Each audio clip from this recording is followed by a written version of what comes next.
जोहार साथियों, नमस्कार। एक नए विषय पर आपके समक्ष हूँ। हम सभी को पता है कि 1 सितंबर 2022 को पूरे राज्य कर्मियों के लिए पुरानी पेंशन बहाल की गई। वित्त विभाग ने बहुत ही कम समय में लगभग 1.25 लाख कर्मचारियों का जीपीएफ खाता खोल दिया। लेकिन एक वास्तविकता है जिससे आपको आज हम रूबरू कराएंगे। 1 सितंबर 2022 के बाद लगभग 700 से 800 कर्मचारी सेवानिवृत्त हुए हैं जिनके पास जीपीएफ नंबर है, और उससे पहले भी लगभग 1300 कर्मचारी सेवानिवृत्त हुए जो 10 साल के सेवा के बाद सेवानिवृत्त हुए हैं। तो आपको लगभग 2000 कर्मचारी ऐसे हैं जो पुरानी पेंशन के योग्य हैं, लेकिन अभी तक किसी को पेंशन मिला नहीं है। हम सब जीपीएफ खाता मिलने से बहुत ही खुश हो गए कि अब तो पेंशन हमें मिल गया। पेंशन का राह अभी भी थोड़ा कठिन है। इस भ्रम में हम न रहें कि जीपीएफ खाता मतलब पेंशन। निश्चित तौर पर जीपीएफ जो है खाता खुलना, एनपीएस का कटौती जो है वह बंद होना, यह पुरानी पेंशन बहाली के जो एक उद्देश्य था उसमें एक मील का पत्थर जरूर है, लेकिन मंजिल यह नहीं है। हम ऐसा देख रहे हैं कि आम कर्मचारियों में यह भाव उत्पन्न हो गया है कि अब तो हम पुरानी पेंशन ले चुके हैं। लेकिन अगर आप इस भ्रम में हैं तो आपको उन 2000 कर्मचारियों के बारे में सोचनी चाहिए जो पुरानी पेंशन के इंतज़ार में हैं।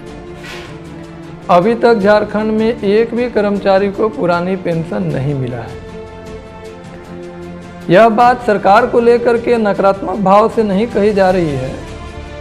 वास्तविकता यह है कि पुरानी पेंशन प्रदान करने की जो प्रक्रिया और दिशा निर्देश है वह अभी तक राज्य सरकार ने जारी नहीं किया है, और बिना प्रक्रिया निर्धारित किए, बिना दिशा निर्देश के लोग सरकार का अंशदान वापस कैसे करेंगे। और उससे भी पहले जो एक बड़ा सवाल है कि सरकार का अंशदान ब्याज सहित कितना है, यह तो अभी पता ही नहीं चलेगा। तो सरकार का अंशदान कितना है, उसे किस माध्यम से जमा किया जाएगा, किस हेड में जमा किया जाएगा, और फिर जो एनपीएस से ओपीएस में जो कर्मचारी आए हैं वो किस प्रक्रिया के तहत पुरानी पेंशन के लिए अप्लाई करेंगे। जब तक इन बातों को लेकर के स्पष्ट गाइडलाइन जो है सरकार के द्वारा जारी नहीं कर दिया जाता, तब तक जो सेवानिवृत्त कर्मचारी हैं, जो एनपीएस से ओपीएस में जाकर सेवानिवृत्त हुए हैं, या फिर जो राज्य सरकार का निर्णय है कि पुरानी पेंशन लागू होने से पहले भी जो एनपीएस कर्मचारी सेवानिवृत्त हुए हैं जिनकी सेवा अवधि 10 साल से ऊपर है, उन सबको पुरानी पेंशन तब तक नहीं दिया जा सकता जब तक दिशा निर्देश जारी नहीं हो जाता है। वर्तमान स्थिति को लेकर के आप जानना चाहेंगे कि आखिर सरकार इतना विलम्ब क्यों हुआ। 1 साल लगभग होने को है। तो वर्तमान स्थिति यह है कि वित्त विभाग ने दिशा निर्देश को लेकर के लगभग 4 से 5 महीना उन्होंने वर्कआउट किया। इस पर कई तरह के जो इसमें कंडीशंस हैं, अलग अलग स्थिति है। कोई सेवानिवृत्त हो चुका है, अपना पैसा निकाल चुका है, कोई सेवानिवृत्त होने के बाद भी अभी तक पैसा निकाला नहीं है जो एनपीएस का पैसा है। कुछ लोग जो है सेवानिवृत्त होने के बाद डेथ कर गए हैं, कुछ लोग लागू होने से पहले सेवानिवृत्त हुए हैं, कुछ लोग लागू होने के बाद सेवानिवृत्त हुए हैं। कुछ ऐसी भी परिस्थितियां हैं कि लागू होने के बाद वह एनपीएस या ओपीएस का विकल्प चयन नहीं कर पाए और सेवानिवृत्त हो गए।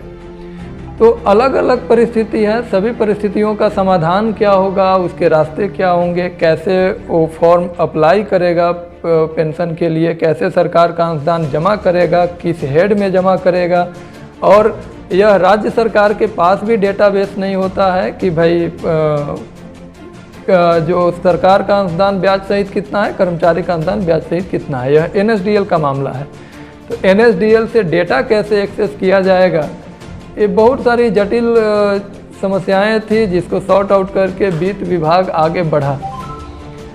लेकिन पिछले 2 कैबिनेट हो चुके हैं, फाइल कैबिनेट में गया हुआ था, अभी तक निकला नहीं, और दिशा निर्देश नहीं निकलने से थोड़ी सी मायूसी है सेवानिवृत्त कर्मियों में।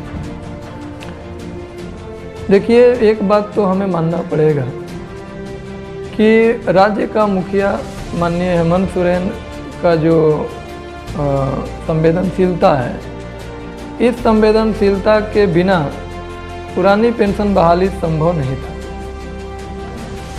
लेकिन माँ भी बच्चे को तभी दूध पिलाती है जब वह रोता है। कर्मचारियों ने मांग की, पूरी ताकत लगाया, फिर सरकार तक आपकी बातें पहुंची और पुरानी पेंशन बहाल हुई।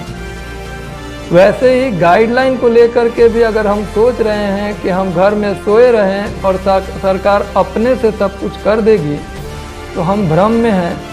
हमें थोड़ा सा गंभीरता से इस विषय पर सोचना चाहिए। आप सभी का धन्यवाद। जोहार।